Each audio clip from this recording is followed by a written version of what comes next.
the Palantir DNA, I think has laid the groundwork for much of what's going on here at Reindustrialization. Anduril now has gotten to a size where they're going to be doing more acquisitions. Yep. OpenGov also had a nice exit. I think the thing that's underappreciated is how much your organization has to be designed intentionally to balance this dichotomy of starting companies and investing in them. But I think if you don't intentionally design the incentives, the culture, and the amount of capacity you have on your investing team, on your finance team, then it's very hard to do both well. Building the United States is insanely expensive and it takes a really long time. Part of that, I think we can address through, regulatory policy and other stuff like that. But part of it's just functionally like, we're not going to pay people what they pay people to work in China building facilities. Then you paid a lot more here. So Palantir, Anduril, OpenGov, Epirus, Saronic. Which of these are your favorite? Well, I mean,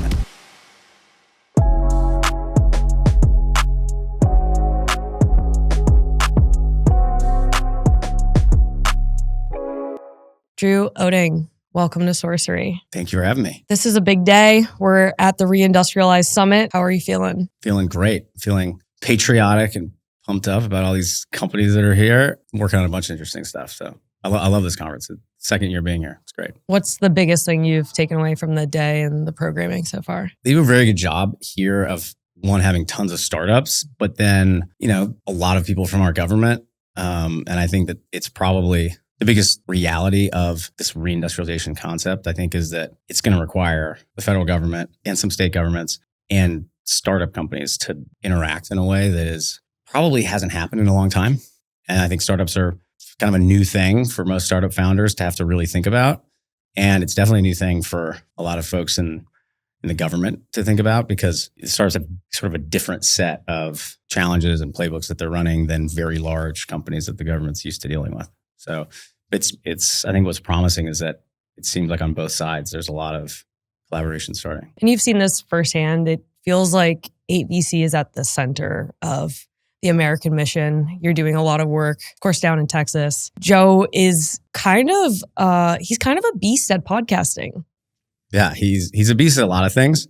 He's probably the highest energy, highest pain tolerance person that I know. And I think that applies to, obviously building out American Optimist, the podcast, but also the University of Austin. A crazy project, if you think about it, building a new university. It's like starting a super complex startup, but there's no profit, dream at the end of it. But, working with him has been incredible. I've worked with him my entire career, and he definitely is a rare individual, someone who has big ideas, beyond business, but also is willing to roll up his sleeves and actualize them himself. It does seem that building is just in your DNA. Above all that, your team has built 8VC up to what it is today. And you cover many categories, from biotech to manufacturing, defense, enterprise, logistics, and you've actually also built companies internally. So how did you evolve to that state and build so many billion-dollar companies? It really stems, I think, from the first fund we did together. We did 2 funds under Formation 8, which is kind of the predecessor firm for 8VC. And, the first conversation I had with Joe ever, which was right out of college, was, I kind of asked him, hey, you're CEO of a company, CEO of Addepar at the time, which is the second company that he co-founded after Palantir. And I'm like, and you're starting a venture fund, how do you do that? And he was like, well, VCs are pretty lazy. So I'm pretty sure I can just work just a few more hours every day and work 7 days a week, and then it won't be a problem. Which probably is true. VCs are lazier, especially once your firm's established. Building a venture fund is hard though. It takes a ton of time.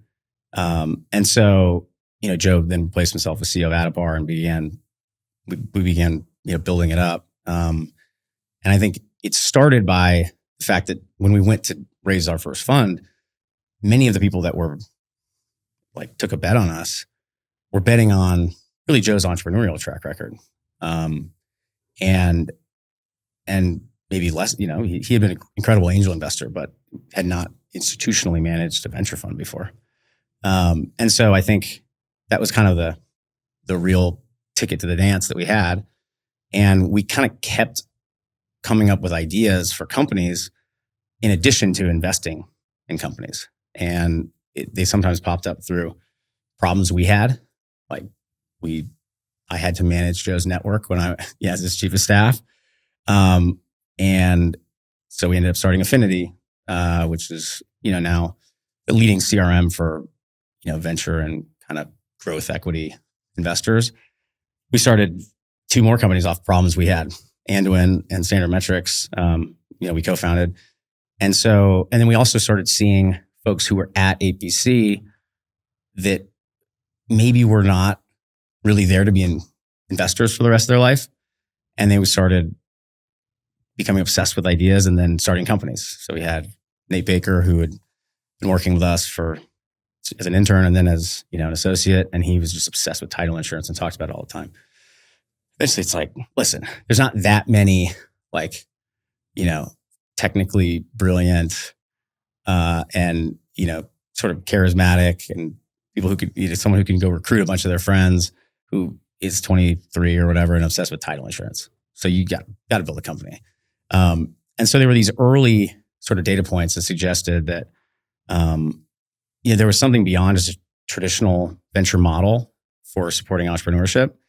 And so what we called 8VC Build, we formalized that in 2018 and basically did that so that before we did stuff very ad hoc. So someone would start a company and, if we had common equity in it or something, we would, have to go raise from other investors for the seed round because it was a conflict, or we would give all our common equity we got from founding to the fund. And it's fine for, me and Joe, because we thought about proliferating the incentive around starting companies. We want to be able to incentivize our team as well in those. And so when we formalized the build program, it built the infrastructure really to be able to invest a lot of resources in build. It's now 30% of what we do. All of our capital deploys and 30% of it goes into companies we co-founded. And I think Joe and I and the rest of the 8VC crew have probably done over 2 dozen at this point over the last decade or so. Wow. How do you build out the playbook for each of these companies? Like, what are the core components you're looking for across the board? I mean, on the build side, I think there's really 2 major ways that they get started. The predominant way now is that we have a group of 3 to 6 EIRs at any time that are, they're full-time employees at 8VC, but they're working only on sort of the process of either coming to an idea or getting it ready to kind of launch. And some people will come in with they might be like, I'm either going to do healthcare or logistics, like that broad. And maybe they're incredible product or engineering people. And we kind of, have them spend a bunch of time with investing partners and then farther down the line, potential customers and some of the strategic partners we have who can help vet their ideas. And then other times we have an idea and we go recruit specifically against it. As we've, after we kind of structured 8VC Build, it allowed us to have more EIRs, which I think then there's a natural person to then launch it. I think also top founders, they want an idea to be theirs, at least to some extent. And so if you over refine the idea, then it can become less interesting to a founder who wants to, take it, put their fingerprint on it. And also, frankly, they probably are going to be better at vetting the idea because they're actually going to dedicate their life to it. But there's still some times where we have an idea and we're obsessed with it. And so then we go recruit specifically against the idea. It seems like over the last year or so, especially when the VC market was really questionable, I feel like we've gotten to the point where we totally forgot about that, but there was a huge panic state. And then, funds started to pull things back together and it looked like, oh, let's all do the roll-up strategy. And so that was a trend at some point. And then there was also, building things in-house. Oh, how are we ever going to make venture returns again? Let's build it in-house. What is your perspective from having that actually ingrained in the fund of all these other funds doing this and it kind of looking a little touristy? Well, I think that I think the thing that's underappreciated is how much your organization has to be designed intentionally to make to balance this sort of dichotomy of starting companies and investing in them. There's definitely some overlap, but I think if you don't intentionally design the incentives, the culture, and even like the staffing and the amount of capacity you have on your investing team, on your finance team, then it's very hard to do both well. But it is possible for sure. It's just that it almost has to be like an innate thing, or it can be by exception. Like I think there always will be exceptions where a firm just is an incredible kind of talent pool, and that someone either gets bored being a partner or an associate or something, or they have a really big idea and they do it by exception. I think that's actually probably the second best way to do it if you're not going to go like all in on integrating the incentives and frankly also the skill sets that you need to do great investing and company building. And so I think that's the underappreciated part. I mean, I think most of the firms that are trying it, they have good reason to try it. They have great brands. They have tons of capital. They have insight on the market. I think what sometimes they don't have is a culture and an incentive structure, which makes it symbiotic with the investing side, as opposed to either a clear afterthought or frankly a competition for resources and a potential source of politics. But those are things that you have to work through. And we're just lucky that we sort of worked through those, a lot maybe earlier. But there's certainly, we're not the first people to do this. I mean, Sutter Hill has done this better than anyone. There's some biotech funds that have done it exceptionally well. And so, it's not totally on sort of a unproven path, but it does require a lot more. It requires you to run your company differently. When you talk about the 30% you allocate towards build, how much of that allocation is in, the initial incubation of it? Like what kind of checks are you writing into the companies? And then how much of it is sectioned off for follow-on? It really varies actually. And it varies because what we're trying to do is we try to launch a company with as much unfair advantage as possible. Sometimes capital is an unfair advantage. And sometimes getting the talent, or maybe even, being able to win a design partnership or something requires more capital at the table from the beginning than, if you just went and raised a seed round. Sometimes it doesn't though.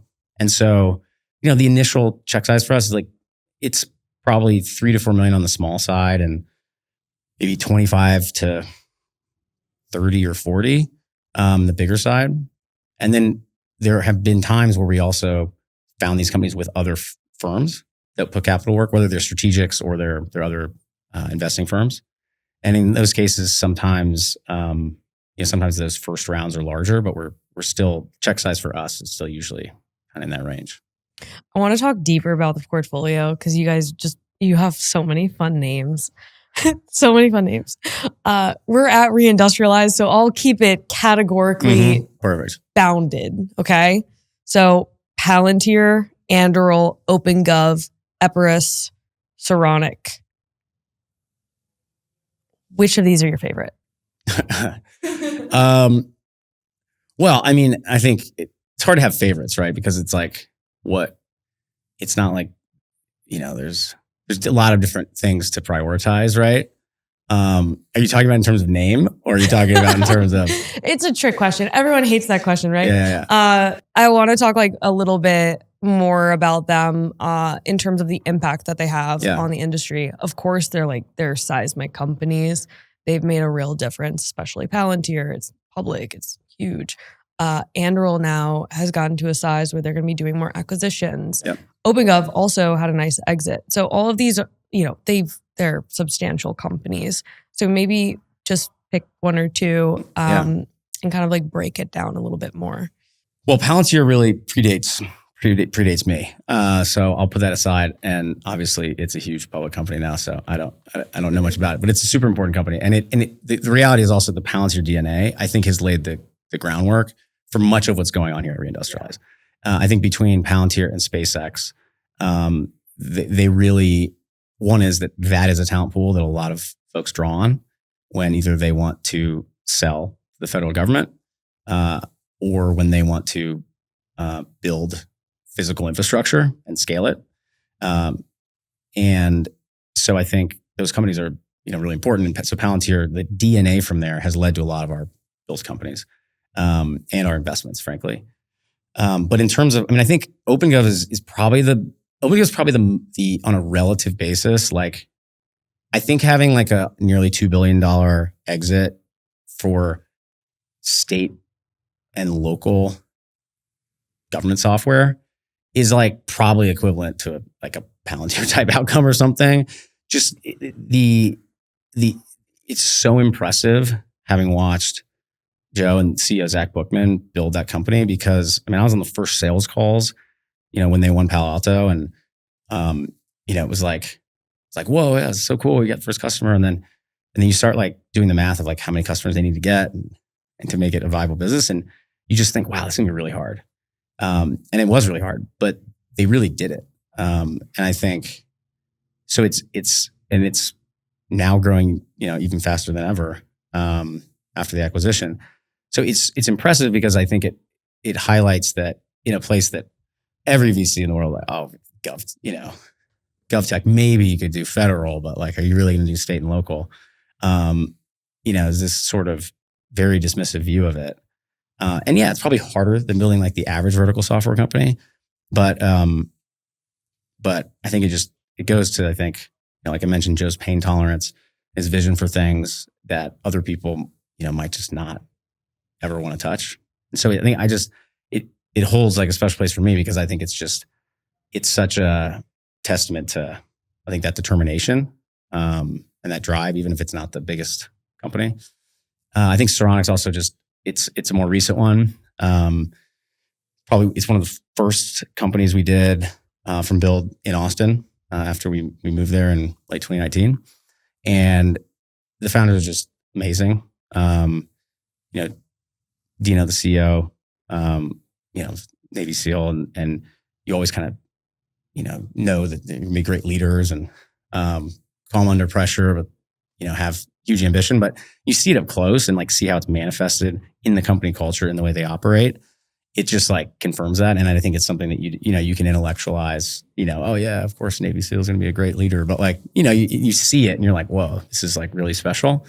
And Viv, he actually, the CTO, he was an AVC fellow back in the day, and then worked at Sarometrics and at Anduril, and then was ready to build this company and came and joined us. So it's cool also because it comes full circle. Where I think first met him when he was, I don't know, 19 or 20 or something, and now he's like, like an incredible CTO. So that one's a cool one. Plus it's in Austin, which is fun to go see him, and they also work 6 days a week in person, which is pretty cool. Saronic is like a rocket ship. Yeah. Yeah, it's an incredible company. It's crazy the amount of progress that they've made in such a short period of time. Is that a testament to build? Like, were you able to unlock a bunch of doors for them? Sourcery is brought to you by Brex, the financial stack trusted by more than 30,000 companies, including 1 in 3 venture-backed startups in the US. Nearly 40% of startups fail because they run out of cash. Brex is literally built to help founders avoid that.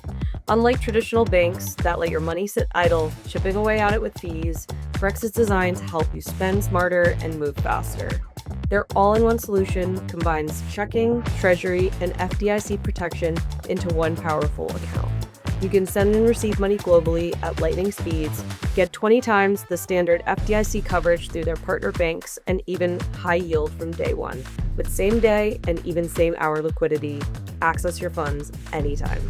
Companies like Scale AI, DoorDash, ServiceTitan, HIMS, Anthropic, Flexport, Robinhood, and Plaid trust and use Brex. Start today at brex.com/sorcery. That's BREX.com/sorcery. I think we were helpful in the upfront, but frankly, I think it's a testament mostly to Dino and Viv and the other co-founders, like they're very mature, super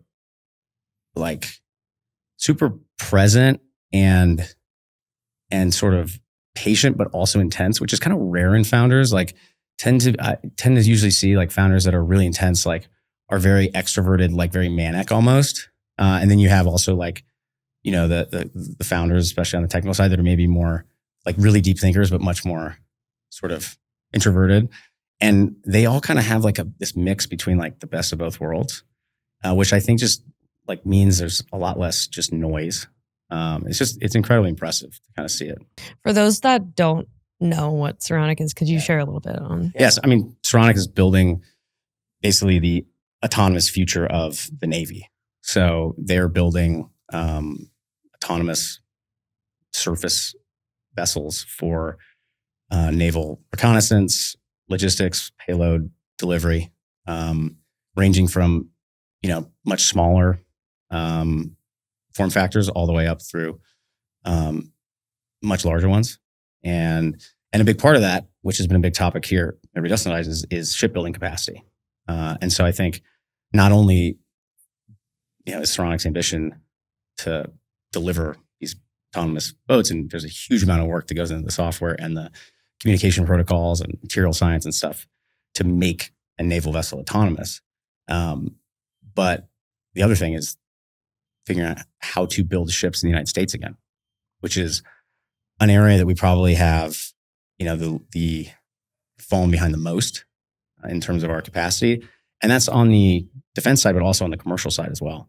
So in order for Saronic to succeed, they also have to become, a leader of U.S. shipbuilding, which is really cool. And they've already made their first, they bought an old shipyard, and they're retrofitting that, but then they have much bigger plans too. I know the portfolio also extends itself into like biotech, life sciences, healthcare. That can also, shift into American resiliency and reindustrialization. What are you seeing in that world that's becoming more exciting and maybe unlocking with this new administration and technology? Yeah, I mean, I think that the same way that a lot of them, that in order for AI to realize, so its potential for our economy, but yet is blocked by the rate at which we can scale physical infrastructure, genomic medicine and sort of advanced biologics is similar, right? So the manufacturing of pharmaceutical drugs is another place where the United States owns the innovation end of it and thinks a lot about manufacturing before something is, when something is still being proven out. But there's not a lot of thought about scalability when it comes to way you develop a drug. Part of that's because if you're successful, it's, like a 99% margin business. So if you can do it, if you're really bad and it's an 89% margin, who cares? Which is different than a lot of other industries. But also there has been there's been a big outsourcing push, especially in more sort of standardized traditional modalities. And I think it became pretty obvious during the pandemic that the production of, pharmaceutical drugs is probably something that we want to have domestically controlled, at least to some extent.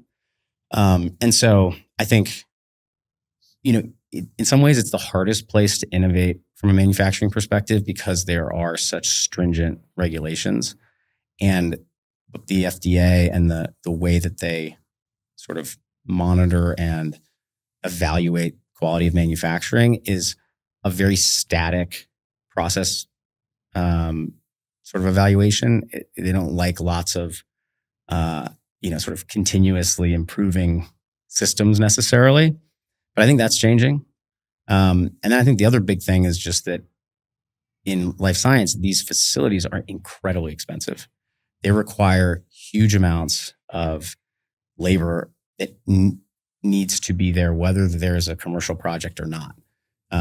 Because you're a GMP manufacturing facility, you can't have, mold accumulating. you don't run the machines, they may either get dirty or they stop performing as well. You need to keep the lights on. You need to keep the HVAC going. You got to keep paying the insurance. You got to pay during the property tax. So they have very high fixed cost. And I think that has been a barrier for sure. That I think this administration is prioritizing. And then the other part that I think they will prioritize as well, which is it's going to be an interesting one to grapple with, is some of the production of pharmaceutical products is a pretty dirty chemical process, at least in the sort of the way it can be done at scale today. So that's why a lot of, chemistry-based drug manufacturing processes have been moved to places with lower environmental standards. So if you can dump all your chemicals into the water, some river when you're done with the reagents, it's a lot cheaper than if you need, if they need to go into a bomb-proof, detention tank and then transported to some biohazard, thing in a mountain somewhere.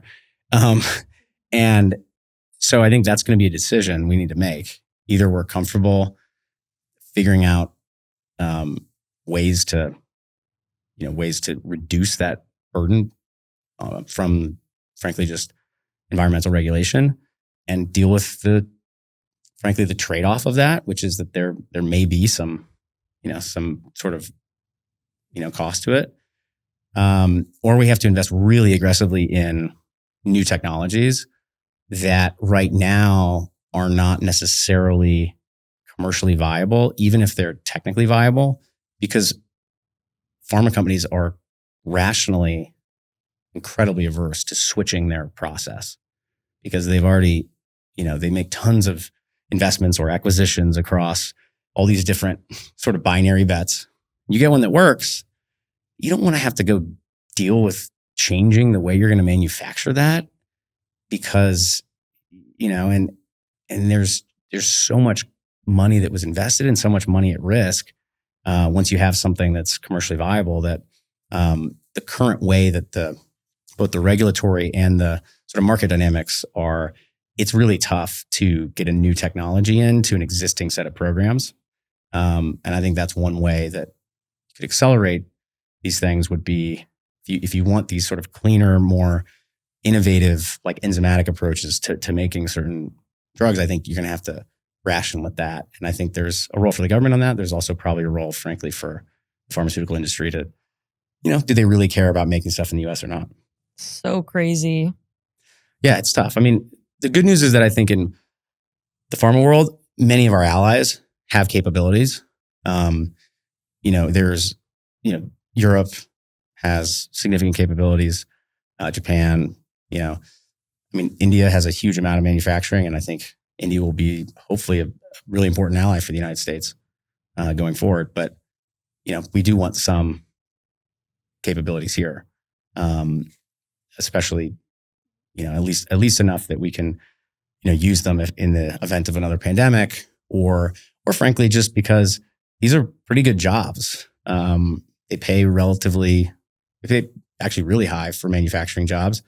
And there's a ton of downstream economic sort of, activity that happens with these. These are like huge multi-hundred million or $1 billion projects. So the construction, the, electrical, the HVAC, the logistics, these are all downstream of that. And again, like there's a real argument that, Americans should be doing that. In today's high-speed business world, staying ahead means using the smartest tools possible, including the powerful capabilities of artificial intelligence. Meet Turing Intelligence. Turing builds customizable AI systems designed to solve your mission-critical challenges no matter your industry. From expert guidance to tailored projects, Turing helps top companies realize AI that's more capable, more adaptable, and more effective. With Turing, discover how AI can accelerate your business growth. To learn more, visit turing.com/sourcery, spelt SOURCERY. That's turing.com/sourcery. Are there any particular companies you're watching in this space? So we co-founded a company called Resilience, which is basically we started it in summer of 2020. So kind of right as the pandemic was underway. And it's a US-based CDMO. So we are a manufacturer of third-party, of other people's drugs here in the US. We have about over 1,000 folks in our big flagship plant in Ohio. And so that's that's been a really big company. We co-founded with Arch, Bob Nelson at Arch, who brings 40 plus years of biotech investing experience. And so it was a build company that I think is a good example of when we partner, and he's got knows more about biotech and has more connectivity than we ever will. And we kind of brought, I think, the sort of national security and also just kind of like operational, view of these types of businesses.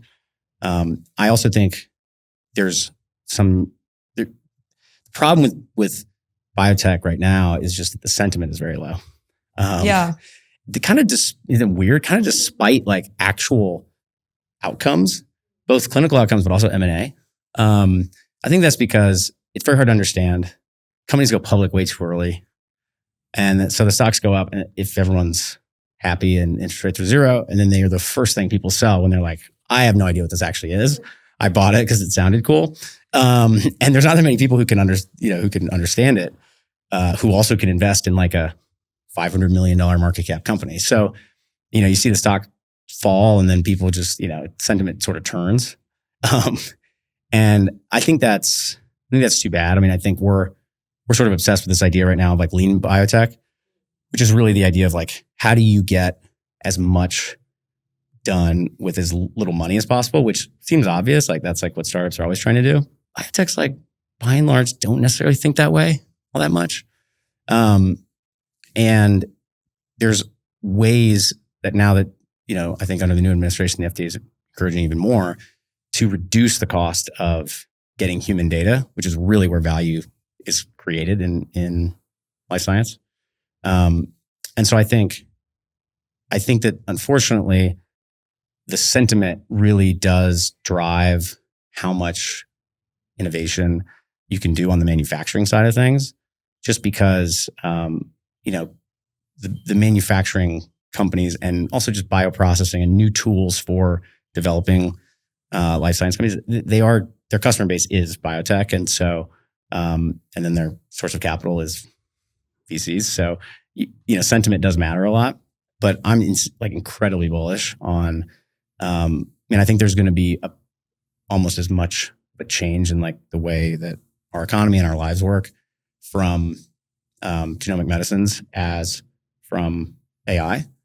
But I think it may be a bit of a bumpier ride than with AI, where, you can get $2 billion of revenue in a couple of years or something. Clinical trials. And you can push stuff, and there's less regulation and things like that. But I'm very bullish over the next 10 years. We are in a kind of wonderful period of progress, and the new administration is definitely helping with that. What other initiatives are you optimistic about right now? I think the biggest, what I would say is being a reindustrialized, one thing is just, I think that patriotism is no longer like some 4-letter word among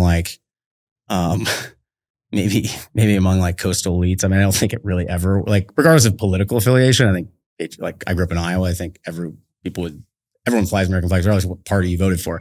But I think it became like a weird thing. I mean, it's always one of our core values on our website. So to us, it never felt weird. But I think it's good to have people be patriotic. Like if I could have people either be irrationally patriotic or irrationally unpatriotic, it's like, I want patriotic because we live in this country. They can't really do much about it. So I'd rather have, the same way I'd rather have people be irrationally optimistic than pessimistic. So I'd rather fall in that. I think it's just good for the country, right? I think it's just, it creates like sort of a levity. People feel, excited and ambitious. They want to do things. And so that's great to see from, I think, a really important set of people, which is people who are funding things and people who are, deciding where they're going to work and stuff like that. And it's also good that they get a little bit more on board with probably where the rest of the country is, again, like kind of regardless of political affiliation. I think the big question as it relates to the federal policy from here on is the industrial policy side. So, tariffs are effective in some ways. They cause issues in other ways. But regardless of that, if we want to scale our manufacturing base really quickly, there's just fundamental limiting factors that can only be removed by the government. And so if we've decided that we want to move at that rate, which I think that's another bipartisan issue. I think, you have both sides wanting to do that. You have to actually remove the real barriers. And what I'm most focused on is ones for startups, because startups are kind of unique, right? Bonus depreciation is awesome if you're Boeing. It's awesome if you're a real estate developer. And that's great. But it doesn't do anything for a startup because they're a C Corp, so it doesn't pass through their investors. They have plenty of net operating losses already. So the fact that they can write that off doesn't mean anything because they don't have any profits to write it off against. And so, I think the traditional tools that the government uses for incentivizing things most of them don't work super well for closing the gap that this wave of sort of companies being built right now, the real gap that exists from a capital perspective on what they need to do for scale. Venture capital can fund hundreds of millions of dollars of stuff. If you're, one of the very, very top companies, you can raise billions. But there's many projects out there that maybe don't even meet the threshold for return potential from a VC that would be really important for the country. And so VCs are ignoring them. There's not much less capital-wise for them. And then there's certain projects that even the biggest VC funds can't fund because and don't really make sense to, right? So, shipbuilding in the United States is a great example. Talking about many billions of dollars to even kind of make a dent. Or if you talk about nuclear power, you're talking about, billions or tens of billions of dollars, And so in places where startups are the real sort of growth vector, I think the way that, what I'm very hopeful for is that this administration marries, some of the other sort of trade-based policies they have with economic policies that makes sense for startups as it relates to industrial stuff. Because startups are 100% in on building in the US. So a large company, they're excited about it now. They're excited about it now because they got to talk to their board about it, or they got called in front of the president and he made fun of them or something, or they just want to put a press release out, or they were planning on already spending $5 billion. So who cares? We'll just say we're spending it here. But the second that Ireland changes their tax policy, or that there's a new administration that changes the tariffs, we already have 30 years of track record that they're going to go and they're going to move their manufacturing wherever it is cheapest. And as a shareholder of that company, maybe I'm okay with that. But as a citizen of our country, I'm not.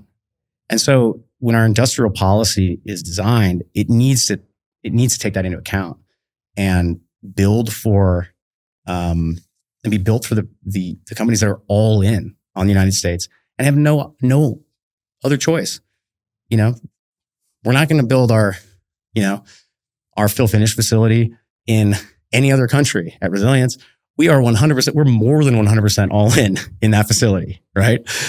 Saronic's not going to go build ports in, some random tax haven place just because something changed after they've gone all in on building a shipbuilding in the US. So, and I'm very hopeful about that, but I do think it's an important thing for both for policymakers, but also for startups to realize they need to advocate for themselves. Technology is moving super fast. The industry is moving super fast, especially like in VC. Like these companies all of a sudden are printing lots of dollars overnight. And AI is a factor of that. We're getting to AGI pretty quickly, or super intelligence, whatever you want to call it. A company I recently discovered is a company called Turing that develops and deploys next generation AGI systems for real world problems across industries. I'm curious from your perspective, how does AGI fit into this piece, and like, what do you think the biggest effects will be? Yeah, I think part of it obviously depends a bit on like what we mean by AGI, right?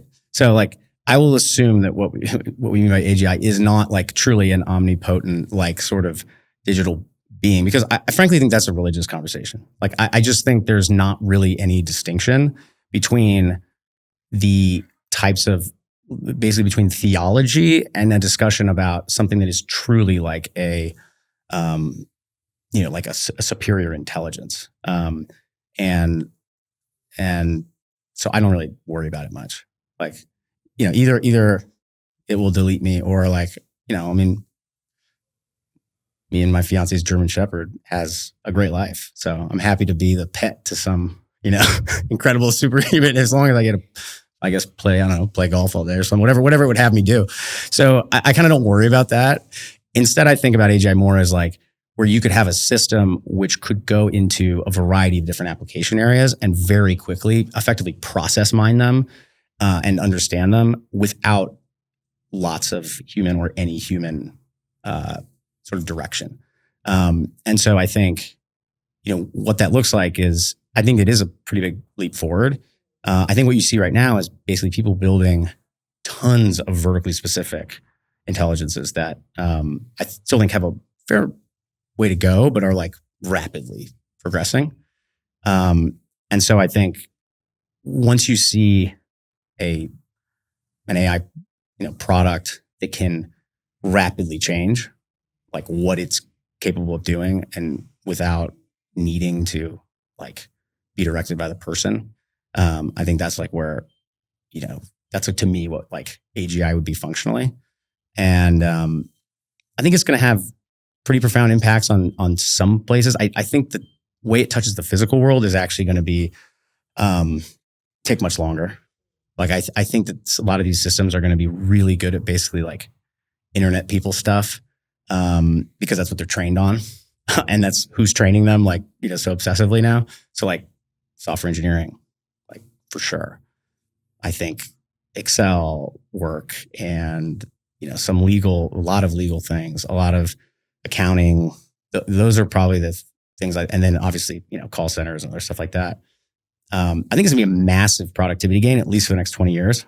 If you're like, you run a construction company or you have an HVAC business, because right now you're paying some person $50,000 to make your website. Like that's done. That's not happening anymore. You're paying some BPO to like, handle your call center while you're on the job. That's going away. If you're hiring some property manager to basically move around paper, like that's going away. And you need 5 people to manage the coordination of your scheduling of your people. Like I think that's going away. So I think for small business owners who do something in the physical world, it's going to make them like so much more productive and profitable. And that's the place where I already see it. Like my YPO forum, I have, people that don't run tech companies. They run huge construction companies, industrial companies, and like they're using it themselves, like just making stuff all the time. And it's pretty impressive stuff. So I think that that's like going to be a huge, huge boom. And maybe robotics will get there, and there'll be, a real sort of conflict between, whatever robot can do electrical work and electricians. But I think that's much farther off than, automating low-level web design, which I think is already done. Done. Well, you guys just announced Bedrock Robotics' recent round. It was $80 million to help automate construction vehicles. That's a pretty good real world. It is. I mean, I think the interesting thing about capital equipment, right, is like the amount of labor relative to the capital equipment already is very, very small. And I think it's a place also where you're increasing functionality and speed more so than just like ripping cost out. So I think it will be largely an enabler, and allow folks working in construction to be, to frankly, like just do less things that they don't want to do and do more of the important stuff. We also have a massive labor shortage in construction. So unlike maybe in, I don't know, legal or BC or whatever, like maybe we're over, maybe we need to cut some jobs there.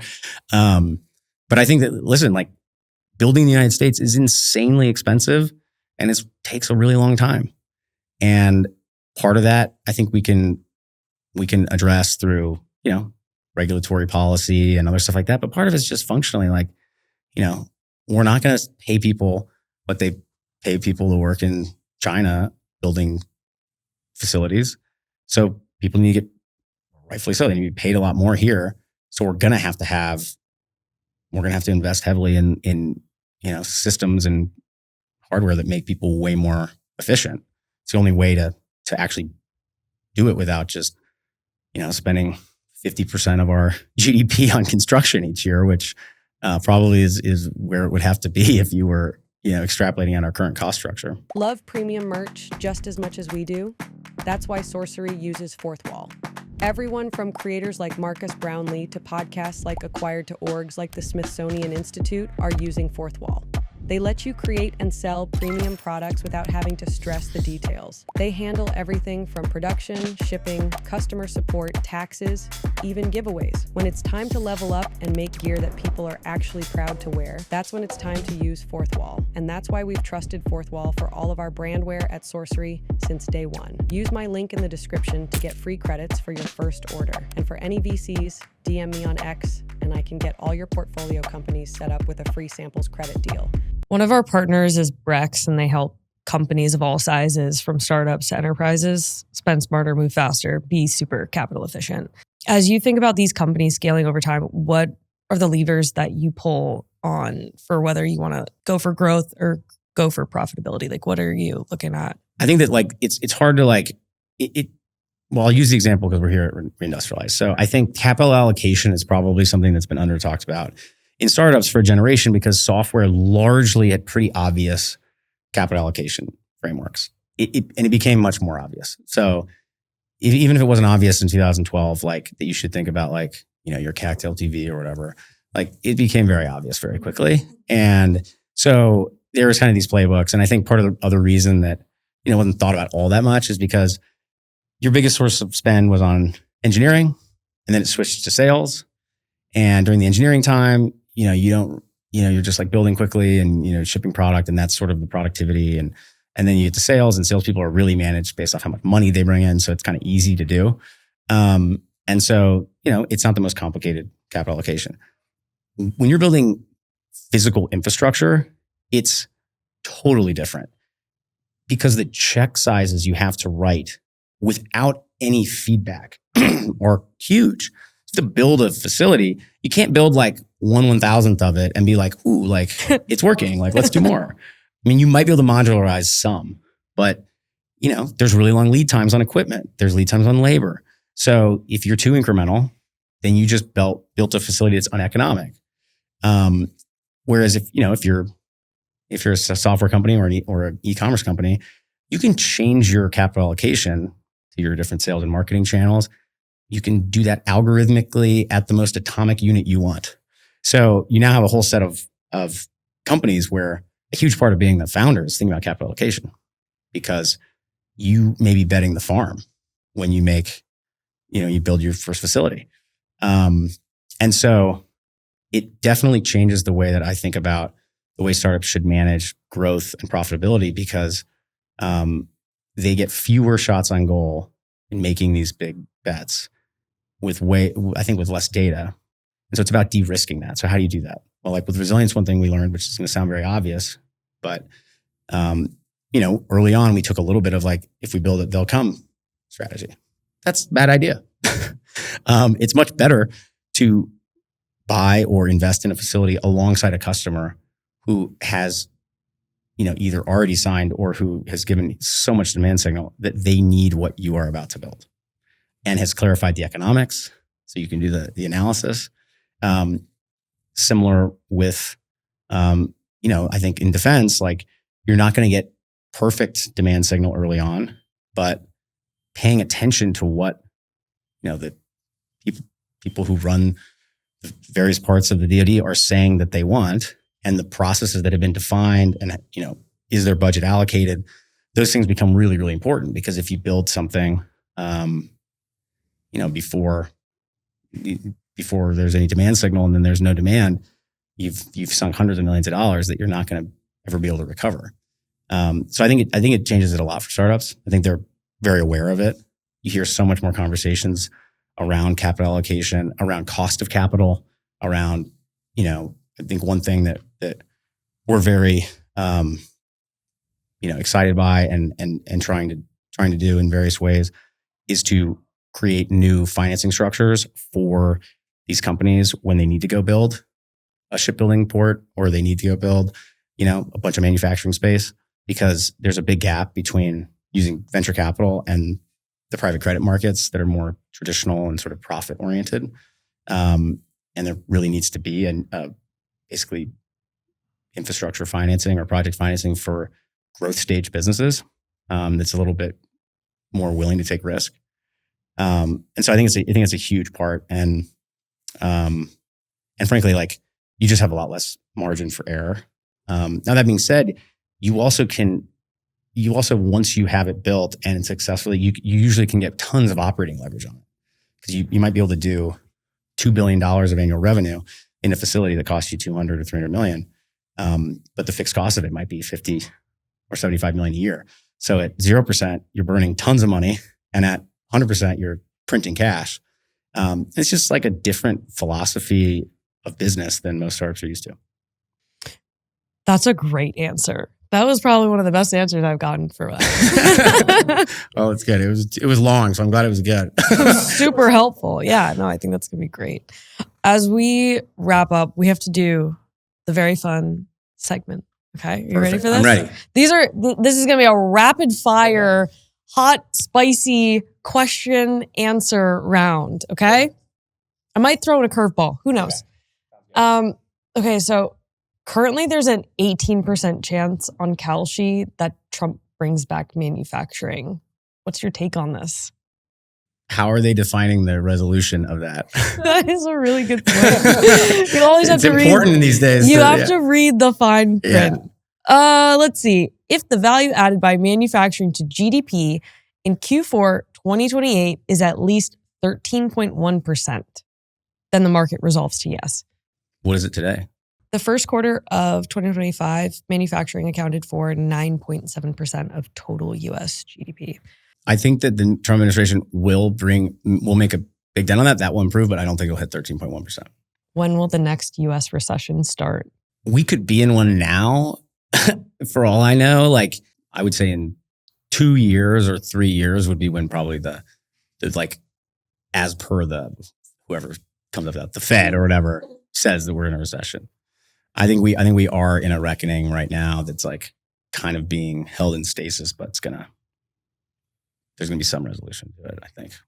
Right now, the market has 20% on Q3 2025. That is like the highest percentage of all of them. Yeah. It's like, I think like they just need to come up with like a new definition for a lot of this stuff, because the last time we had a recession, it lasted 2 days. It was 2 days, and then we just turned the money printer on, and then like the stock market went up, but like it still felt like we were in a recession because no one had a job. I mean, it's just, so. Except US debt is at a crazy peak. Yes. Okay, so today, US debt, I'm looking at a live tracker right now. It's about 36 trillion, 36.65161. It keeps on changing. What do you think the peak US national debt will be this year? 38 to 40. Okay. That's not bad. But probably by the end of the next budget. I mean, that's bad. Like, that's bad to say. But you are close. You are close to what the market is saying. I think we're going to add to the debt. Yeah, seems likely.